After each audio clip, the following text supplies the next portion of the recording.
जी हाँ, 2021 का पवन सिंह का तीसरे गाने का पोस्टर आ चुका है हमारे बीच। जाने कब हो रहा है गाना रिलीज, किसके साथ आ रहा है गाना और कितने बजे हमारे बीच आने वाला है, पूरी रिपोर्ट आपके लिए लेकर आ गई हूँ। तो पूरा वीडियो देखें और मिस ना करें।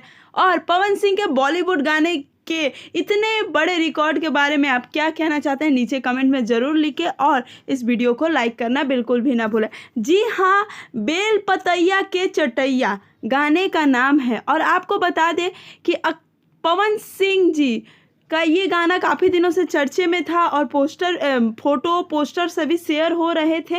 लेकिन आपको बता दें कि इस गाने को गाया है पवन सिंह ने, आवाज़ और फीमेल सिंगर है प्रियंका सिंह, गीतकार है रोशन सिंह विश्वास, संगीत है प्रियांशु सिंह का, वीडियो डायरेक्टर है रवि पंडित, वही रवि पंडित पुदीना वाले रवि पंडित जी हैं, आशीर्वाद माता पिता सहयोग अमित सिंह। और ये गाना कल सुबह 6:30 बजे हमारे बीच ग्लोबल म्यूजिक जंक्शन पे आ जाएगा। तो इस गाने को भी ढेर सारा